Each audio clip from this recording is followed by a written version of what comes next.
Coach Erin here. I apologize about being outside. I'm sorry, I'm not sorry. But I know the lighting isn't wonderful, but it's so nice outside, and I thought I could take a moment just to go over a quick breathing exercise using this balloon here. Now, I did a video recently, and somebody reached out to me and said, I still didn't get what I was looking for in your video, where I said I would be using this balloon to teach a breathing technique. Now, I went over the different breathing patterns and why the balloon can be helpful, but I didn't really get into how to use it. So this is a follow-up video to that comment about me just giving a little bit more detail about how you use this balloon in training. Now, let me start with where this came from. So I'm a certified pregnancy and postpartum corrective exercise specialist. That's a mouthful, I understand. But some of the breathing coaching that I do is specific to pregnancy and postpartum, and even more specifically postpartum.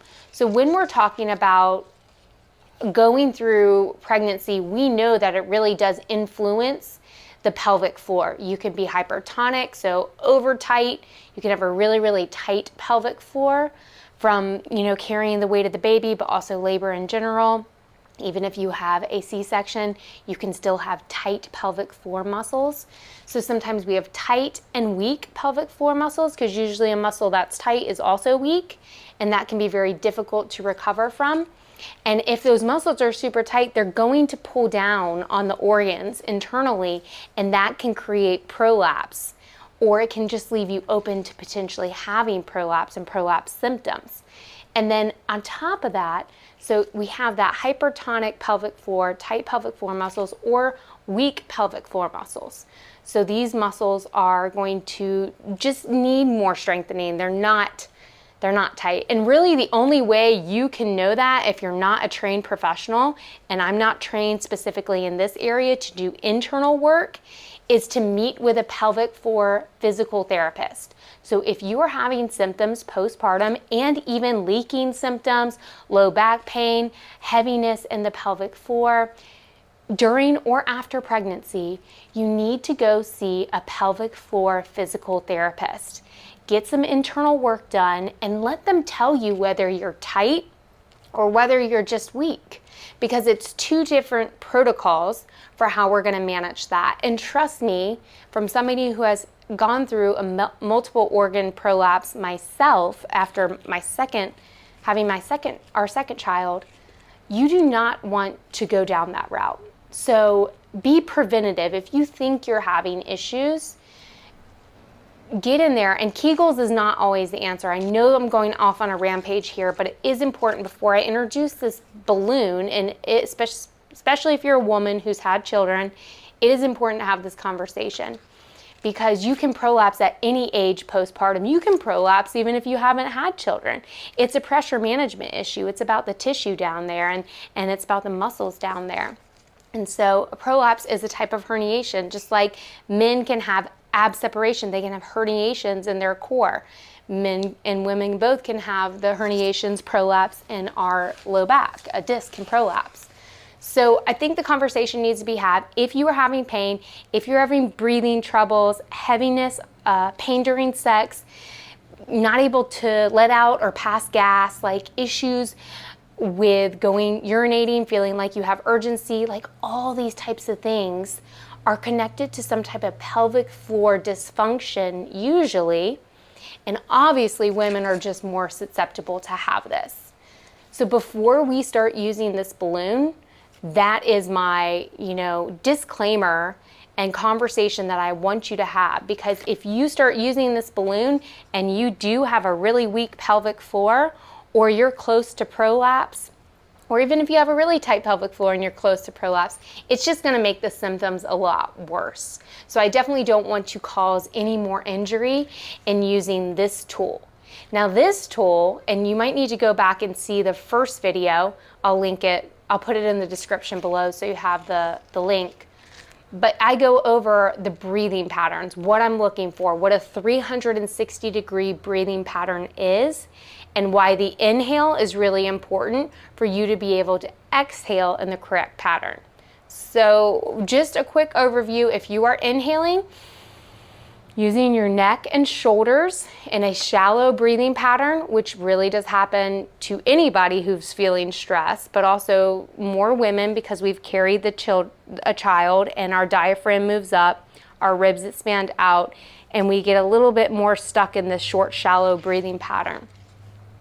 If you're there, we want to change that breathing pattern to a 360-degree pattern. So you inhale through the nose, nasal breathing as much as possible through exercise, at sleep, during your ADLs. Inhale, and the ribs should open up laterally. It's a 360-degree expansion. There's a little bit of belly expansion, a little bit of low back stretch, a little bit of pelvic floor stretch, eccentric motion. So we got to get that inhale to be able to get the exhale. A good way to test that is the balloon. So I want you to grab a balloon. If you don't have one, get one at the store the next time and you can come back to this video, but I'll go ahead and show you. The first thing is just to test where the pressure is going. So I want you to blow into the balloon and feel down in the pelvic floor if you are pushing that pressure down, or maybe you even feel it in your low back, maybe you feel it in your belly. Wherever the tissue is the weakest is where you're gonna feel it if you're breathing wrong. Now, if you exhale and blow out and that pressure goes down, that tells me that you probably don't have that good 360-degree breath. So you have to start there with getting the breathing pattern correct first, and then you can graduate to using the balloon. Now, if you can get the good inhale,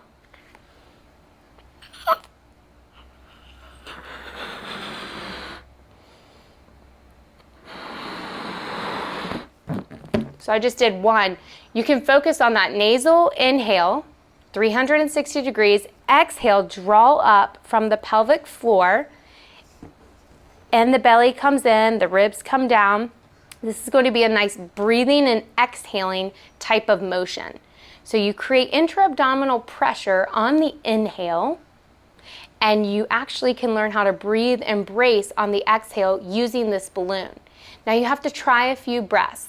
First, start sitting up somewhere comfortably, and then I want you to start to transition onto your back. So you can do this with the knees bent, putting your hands on the belly or on the ribs, just kind of feel around and inhale.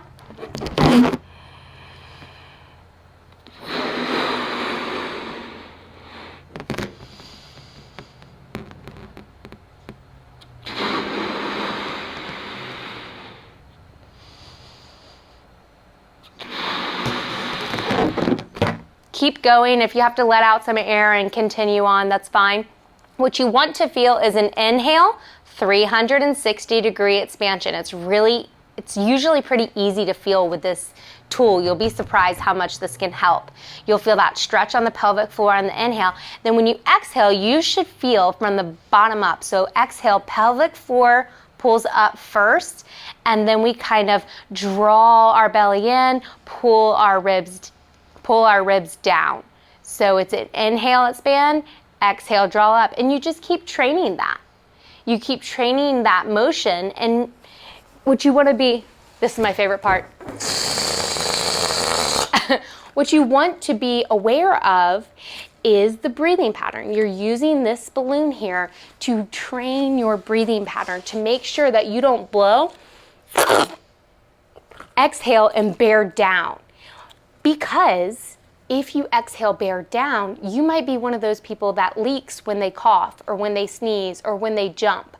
And that kind of tells you that that breathing pattern needs to be retrained. And don't feel bad about it. We're never really taught proper breathing mechanics or biomechanics. When we're young, we're taught how to run, how to walk, how to eat, how to move, how to talk. Like, we're taught all these things, but nobody tells you, hey, you need to be breathing with your diaphragm. You don't need to be here. You know, they put the stethoscope on your chest and you take in a deep breath. So even as a young kid at the doctor's office, you're thinking, this is how I need to take a deep breath. That pattern, that is an inhalation breathing pattern where the diaphragm is moving up. It's moving in the reverse pattern that it needs to. The diaphragm needs to move down on the inhalation. So the ribs expand out, we get a stretch, and then when we exhale, we're bracing just a little bit. We're kind of naturally conditioning the core. So start there. I would try, 10 or so breaths, take a break, do 3 sets of 10 repetitions to start. You can add this into your warm-up to kind of get the core and the breath working together. You can add it into the evening if you stretch at night or you foam roll at night or something like that. Add this in. And if you need more specific help or more specific coaching, I am definitely here for you. I'm a wellness coach, a breathing coach. Been in this industry for 17 years, and I love nothing more than to help my clients move from a place of overwhelm and feeling stuck and super stressed to thriving, and not just surviving, but thriving is the goal. So if you need help with that, connect with me, and I will talk to you guys soon. Thank you so much for the comment too.